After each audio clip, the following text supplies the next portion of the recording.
Assalamualaikum warahmatullahi wabarakatuh.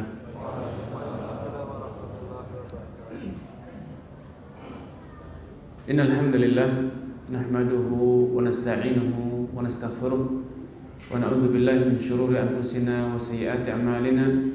May yahdihillahu fala mudilla lahu wa may yudlil fala hadiya lahu.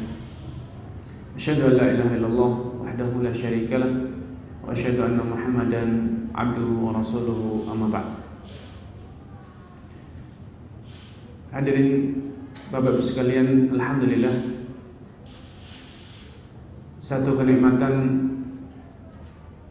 yang patut kita syukuri pada kesempatan sore ini, kita bersama-sama bisa memakmurkan rumah Allah Subhanahu wa taala, memakmurkan salah satu masjid dari masjid-masjid Allah Subhanahu wa taala. Ini adalah satu nikmat yang bukan sekedar layak, namun sudah menjadi satu kewajiban bagi kita untuk kita syukuri. Tidak semua orang Allah bukakan pintu hatinya untuk memakmurkan masjid. Padahal makmurnya masjid, ramainya masjid dengan orang-orang yang sujud beribadah pada Allah, membaca ayat Allah Subhanahu wa taala, itu adalah pertanda bahwa Allah telah memilih kita semuanya. Allah berfirman, "Innama ya'muru masajidallahi man amana billahi wal yaumil akhir." Ila akhir ayat. Artinya orang-orang yang kuasa, orang-orang yang Allah berikan kemudahan untuk memakmurkan masjid-masjidnya hanyalah orang-orang yang beriman kepada Allah dan hari akhir. Sehingga bersyukurlah Bapak Ibu sekalian kalau memang Allah telah bukakan pintu hati kita semua untuk senantiasa mengisi dan memakmurkan rumah Allah Subhanahu wa taala dengan berbagai macam ibadah, tilawatul Quran, dengan zikir kepada Allah, dengan majelis-majelis ilmu, tafsir, dan berbagai macam ibadah lainnya. Tentu ini adalah pertanda Allah telah membukakan pintu hati kita untuk menjadi orang yang beriman kepadanya. Bapak Ibu sekalian, tema kita sore ini adalah tema tentang perniagaan. Salah satu hukum yang mendasar dalam Islam, salah satu prinsip yang telah disepakati oleh para ulama lintas madhab, lintas aliran, bahwa riba itu adalah dosa besar. Riba itu adalah praktek perniagaan yang diharamkan dalam Islam. Walaupun kini banyak dari kaum muslimin yang menganggap bahwa riba itu remeh, riba itu ringan, sehingga dianggap itu sebagai perbuatan yang wajar, bahkan dianggap itu sebagai tuntutan hidup, tuntutan zaman. Padahal Allah Subhanahu wa taala dalam Al-Qur'an dan juga Rasulullah sallallahu alaihi wasallam dalam As-Sunnah telah menggambarkan bahwa dosa riba itu adalah dosa yang paling besar setelah perbuatan syirik kepada Allah. Dalam Al-Quran tidak pernah ada pelaku dosa yang ditantang perang sama Allah selain pemakan riba. Allah telah tegaskan, fa'danu biharbin minallahi wa rasulih. Kalau kalian tidak meninggalkan riba, maka sejak saat ini fa'danu, kumandangkan peperangan kepada Allah dan Rasulnya. Subhanallah. Adakah dari kita yang kuasa melawan Allah Subhanahu wa taala? Rasulullah sallallahu alaihi wasallam juga telah bersabda,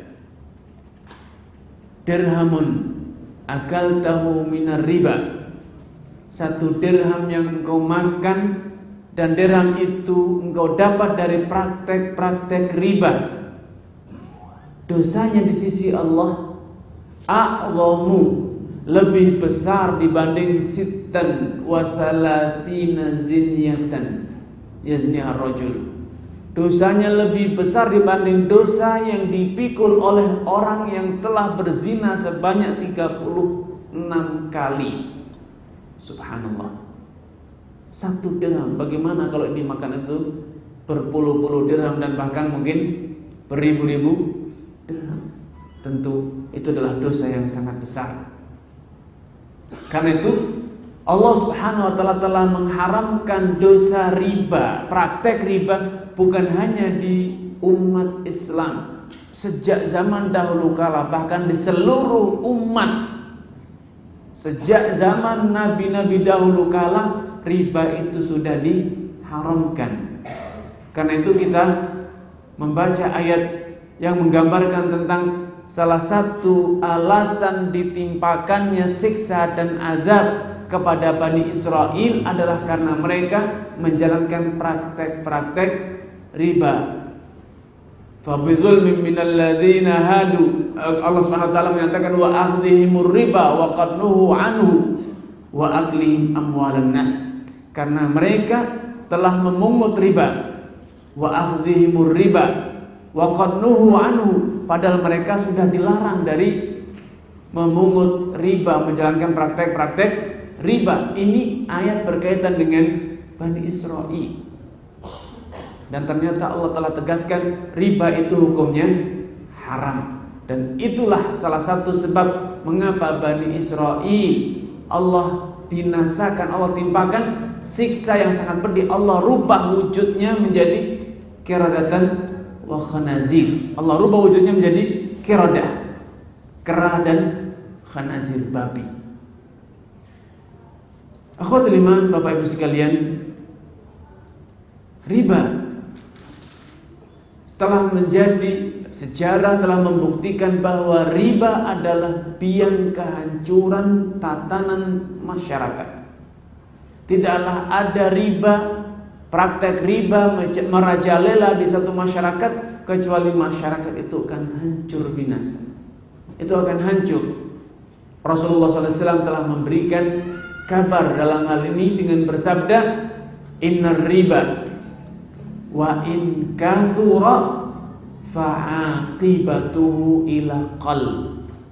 Praktek riba wa in kathura, walaupun sesaat bisa mendatangkan keuntungan, sesaat bisa mendatangkan melipat gandakan kekayaan, tapi percayalah tidak akan lama, fa'aqibatuhu qal, segera itu akan menjadi kecil, hancur. Dan ini yang sedang kita rasakan sekarang. Tatanan ekonomi yang dibangun di atas sendi-sendi praktek riba konvensional telah mendatangkan petaka bagi seluruh masyarakat.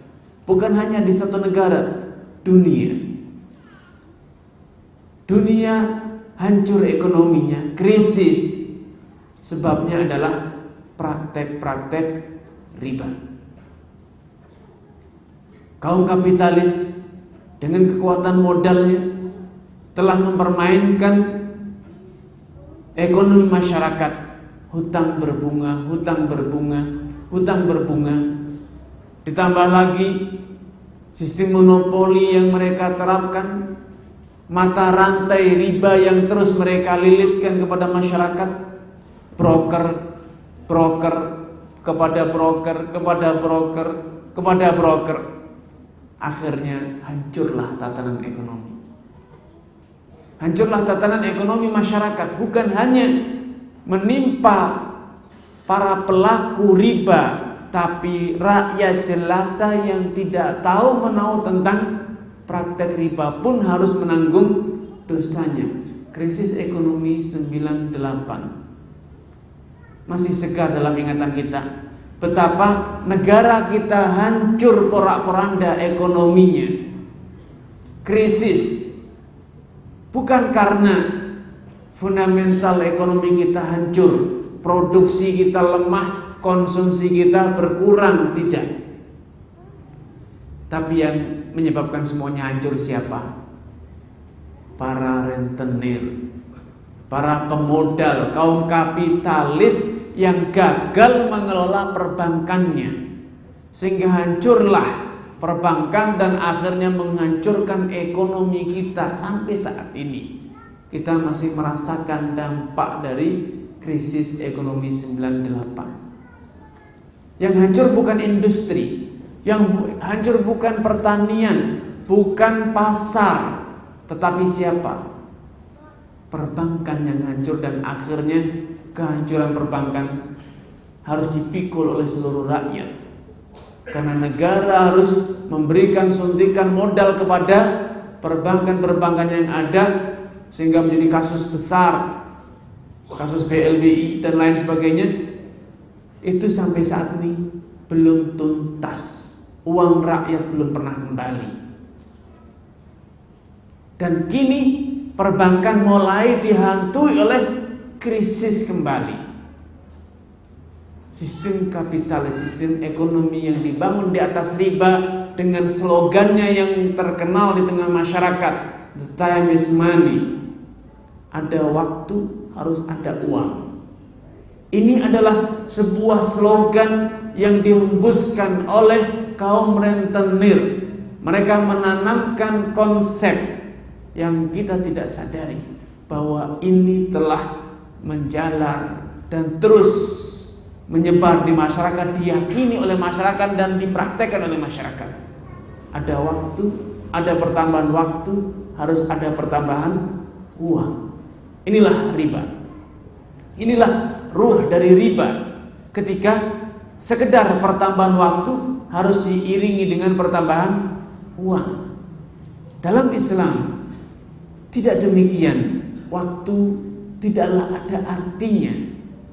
Apalah artinya waktu kalau tidak ada barang ataupun jasa? Sekedar punya waktu tidak akan menghasilkan uang. Karena itu para pengangguran mereka punya waktu yang banyak, tapi karena mereka tidak punya barang, tidak punya jasa, mereka tidak bisa mendatangkan uang. Tapi para produsen, mereka kekurangan waktu, kehabisan waktu, dan mereka bisa mendatangkan uang. Bukan karena mereka punya waktu yang lebih, tapi karena mereka punya produk yang mereka produksi, kemudian mereka jual dan mendatangkan keuntungan. Orang-orang yang punya skill, punya jasa, keahlian, seringkali mereka kekurangan waktu, tidak punya kelebihan waktu. Tapi karena mereka punya skill, mereka bisa mendatangkan keuntungan, bisa mendatangkan uang.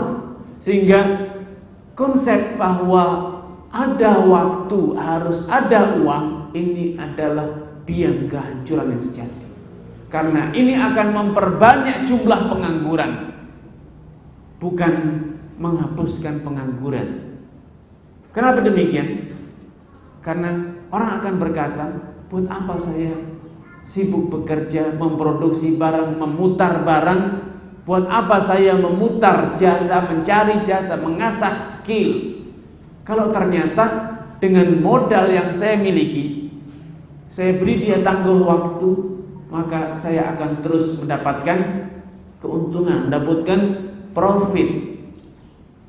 Tidak usah bekerja, tidak usah memproduksi barang atau jasa. Karena kalau kita mencari keuntungan dengan cara memutar barang, mengindustri barang, memproduksi barang atau memproduksi jasa, ini membutuhkan tenaga yang besar, membutuhkan waktu yang sangat banyak dan lambat. Kalau kita berpikir mengirim satu barang saja tidak usah jauh-jauh, dari Jakarta Timur ke Jakarta Barat, butuh waktu yang banyak, tenaga yang banyak. Tapi kalau saya memutar uang, ada pertambahan hari, maka setiap pertambahan hari saya tidak peduli dengan macetnya Jakarta atau yang lainnya. Ada penundaan, maka ada uang. Maka ini akan memperbanyak jumlah pengangguran. Orang yang punya modal, untuk apa saya ke pasar? Orang yang punya modal, untuk apa saya mendirikan perusahaan, membuat barang? Belum tentu barang yang saya produksi akan laku. Akhirnya apa yang terjadi? Para pemilik modal menghutangkan dananya.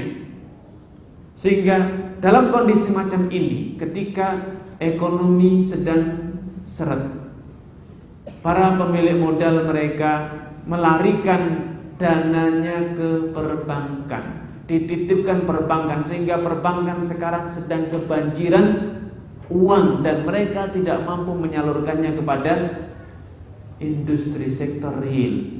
Apa yang terjadi? Maka terjadi perbandingan yang tidak sehat antara bunga yang harus diberikan oleh perbankan dengan keuntungan yang bisa didapat oleh perbankan. Apa yang akhirnya terjadi? Perbankan kita tidak sehat. Perbankan kita butuh suntikan modal. Perbankan kita butuh talangan dari pemerintah. Dan pemerintah dari mana mengambil uangnya kalau tidak dari rakyat? Akhirnya lagi-lagi rakyat yang harus menderita. Rakyat kecil yang harus menanggung ulah dari kaum kapitalis yang menjalankan praktek riba. Bapak Ibu sekalian, karena kita semua telah sepakat bahwa riba itu haram, telah dijelaskan dalam Al-Quran dan dalam Sunnah. Namun betapa banyak dari kaum muslimin yang belum memahami seperti apakah riba yang Allah haramkan. Sehingga kadangkala kita tanpa sadar telah menjalankan praktek riba, sedangkan kita menganggapnya ini adalah perdagangan. Kita akhirnya bersikap seperti orang-orang musyrikin Quraisy yang mengatakan innamal bai'u mithlur riba. Jual beli itu kan sama saja dengan riba. Apa bedanya? Saya memberi dia 100 juta, bulan depan kembali 120 atau 110 juta, 10% bunganya. Dengan orang yang investasi. Dengan investasi menanam modal 100 juta, bulan depan mendapatkan bagi hasil menjadi 120. Sama, 100 menjadi 120. Apa bedanya antara investasi dengan riba? Sehingga inilah yang melandasi orang-orang musyrikin mengatakan innamal bai'u mithlu riba. Ya, disinilah letak permasalahan yang paling krusial, membedakan antara investasi dengan riba. Bapak Ibu sekalian, untuk bisa membedakannya, maka kita harus memahami bahwa dalam Islam ada dua jenis riba yang diharamkan. Riba yang Allah haramkan itu ada dua modelnya. Yang pertama disebut dengan riba nasi'ah, riba jahiliyah. Riba adanya pertambahan uang hanya karena ada pertambahan waktu. Berhutang sebulan maka harus ada tambahan berapa? 3%. 100 juta menjadi 103. Kalau ditunda maka bertambah lagi 3%. Boleh pembayarannya ditunda 1 bulan lagi, tapi harus ada nambah 3% lagi atau lebih atau kurang. Ini namanya praktek riba nasi'ah. Adanya pertambahan uang hanya gara-gara adanya pertambahan waktu, dan ini namanya riba nasi'ah. Dan ini yang Allah sebutkan dalam Al-Quran, ya ayyuhalladzina amanuttaqullaha wa dharu ma baqiya minar riba.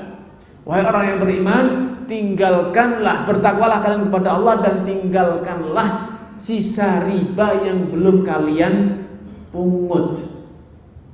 Kalau kalian bertobat, fa in tubtum, kalau kalian bertobat maka solusi dari praktek riba adalah falakum ru'usu amwalikum, kalian hanya dibolehkan memungut pokok hutangnya saja. Maka kalau itu yang dipungut maka la tadzlimuna wa la tudzlamun, kalian tidak menzalimi orang dan juga tidak dizalimi. Ini praktek riba jahiliyah, dan ini yang Allah gambarkan dalam Al-Quran.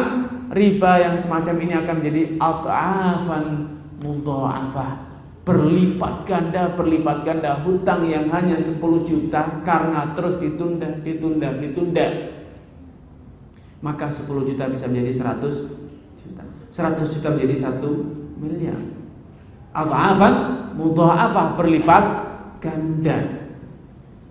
Kenapa? Karena setiap bertambah waktu bertambah nominal hutangnya. Dan ini riba jahiliyah, praktek riba sejak zaman dahulu seperti itu. Ada penambahan waktu, ada penambahan uang. Inilah konsep the time is money. Ada penambahan waktu berarti harus ada penambahan uang. Ini riba jahiliyah.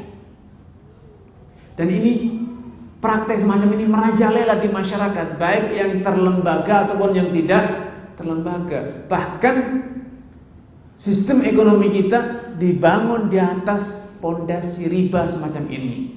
Kalau butuh modal, pinjaman modal dari manapun, dari perbankan, swasta, negeri atau yang lainnya, harus ada bunganya.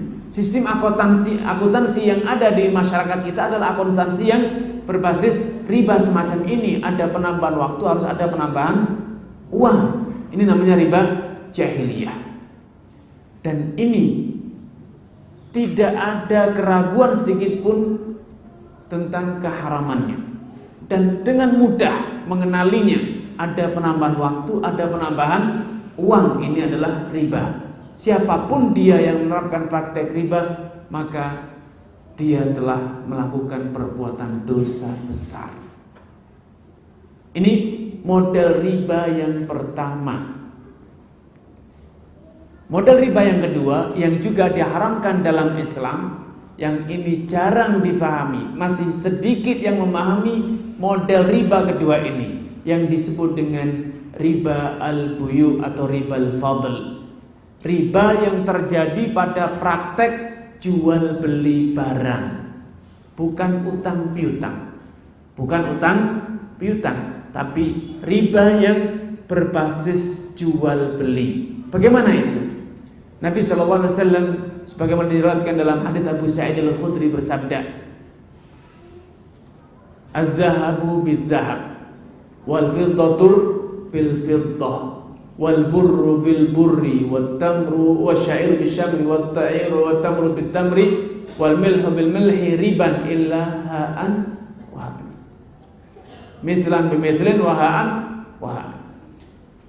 Kata Nabi, membarterkan, menukarkan emas dengan emas, perak dengan perak, gandum al-bur dengan gandum, asyair itu salah satu spesies, salah satu jenis gandum, namun mutunya yang lebih rendah, ditukar dengan syair, kurma dengan kurma, garam ditukar dengan garam.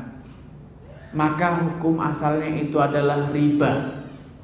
Itu hukum asalnya riba alias haram dan tidak boleh, kecuali bila pertukaran ini memenuhi dua persyaratan, yaitu mithlan bimithlin, sama timbangannya, takarannya sama, dan yadan biyadin, terjadi serah terima fisik barang tunai pada majelis akad, ketika akad, tanpa ada yang tertunda.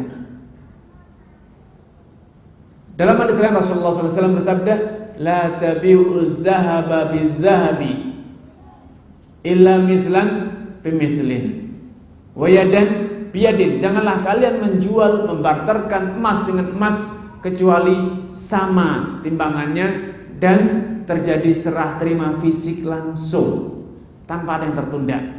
Wala tushifu ba'daha ala ba'din. Jangan ada yang kau tambahkan sebagian dari sebagian yang lain. Engkau lebihkan emas yang ini, engkau lebihkan dibanding emas yang itu. Emas yang baru engkau lebihkan dengan emas yang lama. Karena ini adalah riba. Ini adalah praktek riba. Demikian juga wala tabi'u dzahaba bil fiddah illa mithlan bimithlin. Dalam riwayat lain disebutkan wala fa idza ikhtalafat hadhil ajnas fabi'u kaifa syi'tum idza kana yadan yadin. Kalau sudah ada perbedaan emas dengan perak, gandum dengan kurma, maka juallah sesuka hatimu, asalkan yadan biadin, tunai, terjadi serah terima fisik barang langsung tanpa ada yang ditunda. Ini yang disebut dengan riba fadl, riba buyu, riba yang terjadi pada praktek jual beli. Sehingga apa yang terjadi di masyarakat yang disebut dengan tukar tambah emas, punya emas lama ingin mendapatkan emas yang model baru.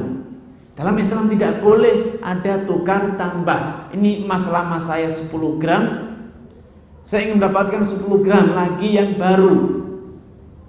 Apa yang dilakukan? Saya datang ke toko emas, ini emas saya yang lama, saya mau ngambil emas yang baru ini. Selisihnya berapa? Selisihnya tinggal saya tambah saja. Ini karena barunya dihargai per gramnya 500, sedangkan yang lamanya dihargai 480, ada selisih 20.000, maka saya nambah selisihnya saja. Dalam Islam seperti ini tidak boleh. Ini yang namanya ribal fadl. Karena emas sama dengan emas lama atau baru, ketika ingin dibarterkan harus sama, 1 gram dengan 1 gram. Kalau ada yang berkata, kalau gitu rugi dong Ustadz, saya punya emas baru sedangkan emas dia sudah bentuknya tidak karuan, sudah dipakai lama sehingga sudah bengkang-bengkong, sudah bentuknya sudah tidak indah lagi, berarti saya rugi. Karena saya harus mengolah ulang ini, harus saya hancurkan ulang, kemudian saya bentuk lagi menjadi perhiasan yang bagus lagi. Ya, kalau tidak mau, jangan menggunakan tukar tambah. Solusinya bagaimana? Emas lamanya dijual terlebih dahulu dengan uang. Selesai, ini uangnya dan ini emasnya 10 gram dihargai berapa? Setiap gramnya 480. Nah, ini berarti 4.800.000 tunai, lunas, dibayar. Sudah kita terima, silahkan. Uang sudah masuk di saku kita, silahkan pilih mau beli yang mana, silahkan. Di toko ini atau di toko lainnya, silahkan. Itu uang Anda. Kalau sudah uang di saku, transaksi selesai, Pak. Dia sudah menerima emas, kita menerima uang rupiah. Selanjutnya kita bebas, mau beli atau tidak beli, di toko yang sama atau di toko yang lain, boleh. Boleh, dan ini tidak lagi masuk pada praktek tukar tambah. Ini solusinya. Demikian pula beras, kurma. Kalau punya kurma mutu yang bagus 1 kilo, tidak boleh ditukar tambahkan dengan sesama kurma.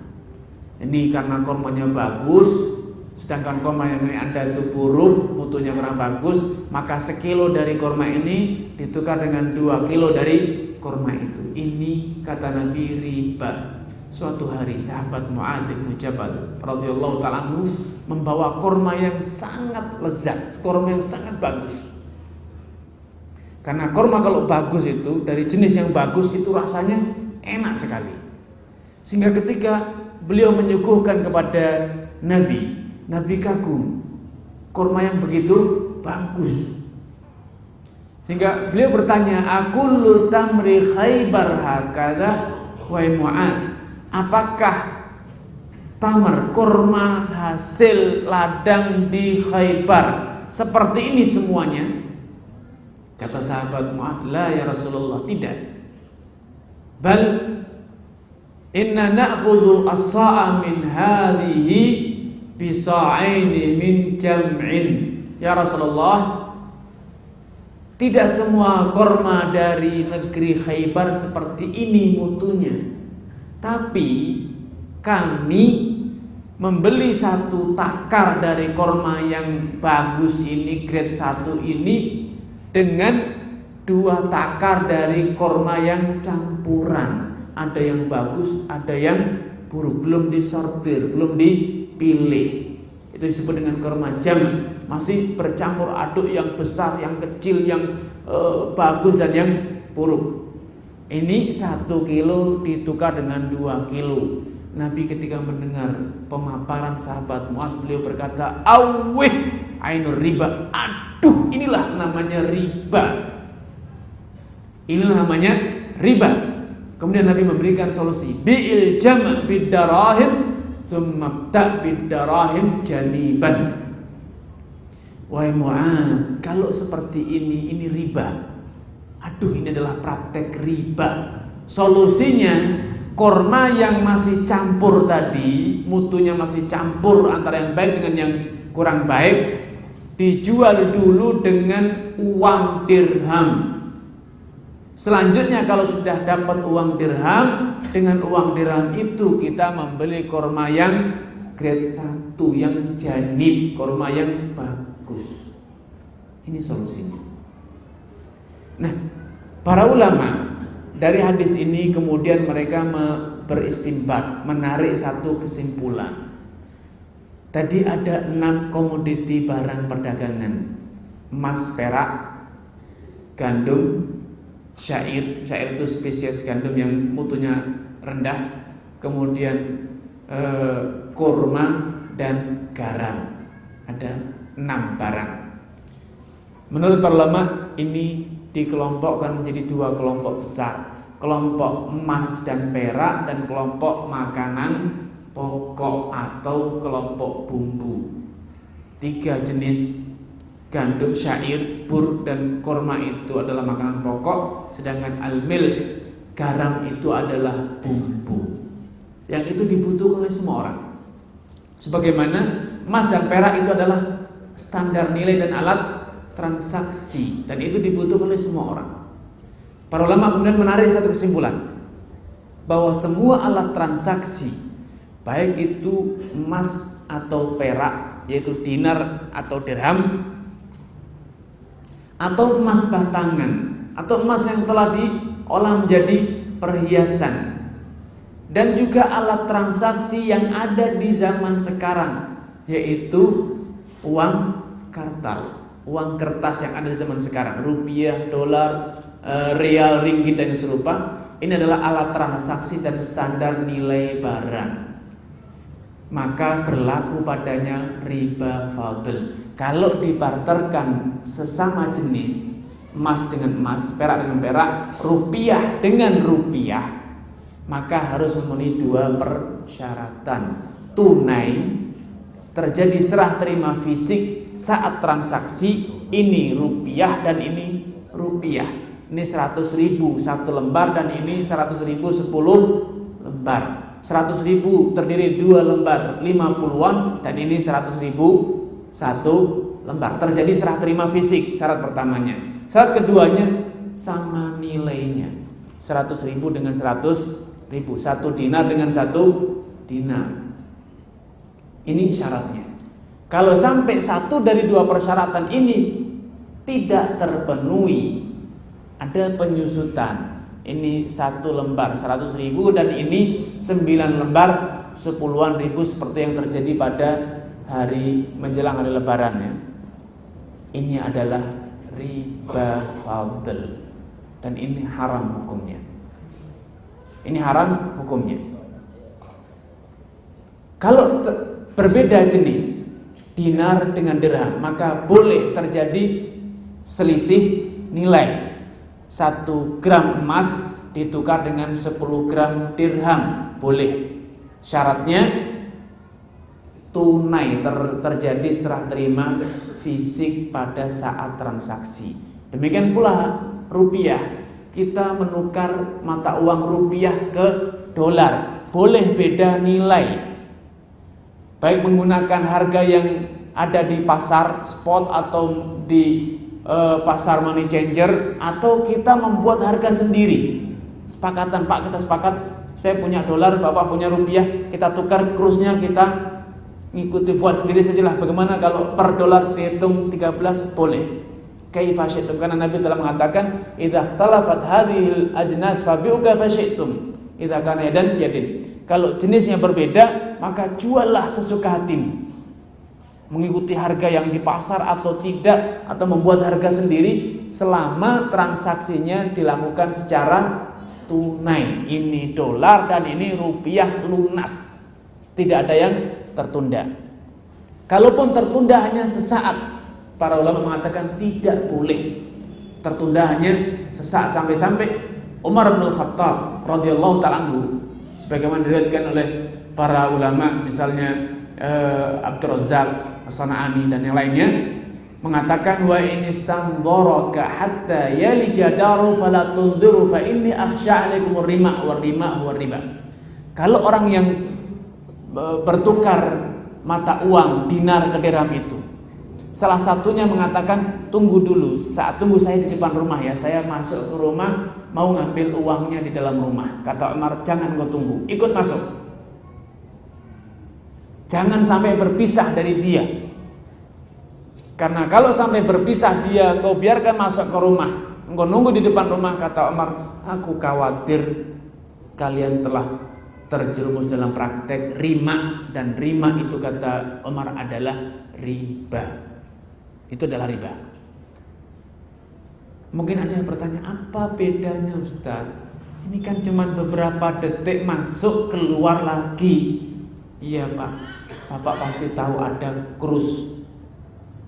Bapak masuk, krusnya $1 berbanding 15.000. Ketika Bapak keluar sudah berbeda, $1 berbanding 14.500. Apa yang terjadi? Loh, sekarang krusnya berbeda. Saya tidak mau kalau segitu. Terjadi sengketa. Makanya ikut kemanapun. Dan itu celah menimbulkan praktek riba. Sekarang ada penundaan. Ya, saya nerima dengan krus ini karena ditunda. Tapi kalau tunai saya tidak mau dengan krus itu. Sehingga inilah akhirnya terjadi pertambahan uang hanya karena pertambahan waktu. Ini celah terjadinya praktek riba jahiliyah atau yang disebut dengan riba nasi'ah. Nah, demikian pula seluruh jenis makanan pokok atau bumbu tidak boleh dibarterkan sejenis beras dengan beras, karena beras itu dianalogikan dengan gandum, sesama makanan pokok. Tidak boleh ditukar antara beras raskin dengan beras yang bagus, rojo lele atau yang serupa, pandan wangi, sekilo berbanding 2 kilo, tidak boleh. Solusinya bagaimana? Yang raskin dijual dengan rupiah, kalau sudah dapat rupiah baru beli yang beras bagus. Rojo lele atau berapa dengan berapapun harganya silahkan. Tapi barter langsung sekilo dapat 2 kilo, ini namanya riba fadl. Demikian berlaku pada seluruh jenis makanan pokok, gandum, jagung dan yang serupa, atau bumbu-bumbu, barter bawang, barter garam, gula dan yang serupa. Tidak boleh terjadi selisih nominal ataupun jumlahnya, kadarnya harus sama. Kalau tidak mau, ya jual dulu dengan rupiah, baru dengan rupiah beli yang kita suka. Ini garis besar tentang praktek riba fadl. Riba fadl. Dan di masyarakat yang praktek riba fadl ini masih banyak yang belum memahaminya, sehingga terjadi praktek tukar tambah. Dianggap ini adalah sesuatu yang biasa-biasa, remeh, tidak masalah. Padahal itu adalah riba dalam Islam dan itu diharamkan dalam Islam. Karena ini berpotensi membuka praktek-praktek riba jahiliyah. Ini 2 model riba. Ya. Mungkin karena sudah waktu adzan ya, saya cukupkan sampai di sini. Semoga Allah Subhanahu wa taala memberikan kepada kita al-fiqh fi dinillah, membuka wawasan kita, menambah ilmu kita, dan menjadikan kita waspada dari berbagai praktek riba yang di masyarakat. Tidak ceroboh dengan alasan sudah menjamur Ustaz. Kalau kita tidak menggunakan pembiayaan dari bank, dari mana? Pak, percayalah, bahwa riba seperti kata Nabi di atas, inna riba wa in kathur, riba walaupun sekarang itu terasa mudah bisa mendatangkan keuntungan banyak, melipat gandakan produksi, tapi percayalah itu tidak akan lama. Dalam waktu yang pendek, dalam waktu yang sekejap, semuanya itu akan pudar dan menjadi qalla, menjadi sedikit dan menjadi susah. Dan ini praktek pengalaman yang sudah ada di masyarakat. Betapa banyak orang yang dulu ceroboh mengambil pembiayaan perbankan, setelah dapat dia menyesalkan apa? Terlilit dengan bunga dan berbunga, bunga dan berbunga. Karena itu ingat, inna riba wa in kathura, riba walaupun sekarang sesaat dalam waktu yang singkat bisa melipat gandakan kekayaan, bisa mendatangkan barang, memudahkan usaha kita, tapi percayalah tidak akan lama itu akan hancur. Dan inilah praktek, inilah fakta yang ada di lapangan.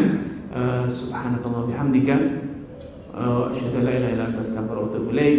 Mohon maaf atas segala kekurangan, dan semoga ini sudah bisa difahami, memberikan gambaran global tentang riba. Adapun pertanyaan, insyaallah pada lain kesempatan semoga kita memiliki waktu untuk bisa berinteraksi lebih, memberikan jawaban-jawaban tentang pertanyaan dan juga problematika yang untuk menghadapi. Saya minta maaf untuk tidak bisa menanggapi karena sudah dari tadi subuh, Pak. Saya ada acara dari satu ceramah ke selanjutnya, sehingga sekarang tinggal sisa-sisa energi yang masih ada pada diri saya. Assalamualaikum warahmatullahi wabarakatuh.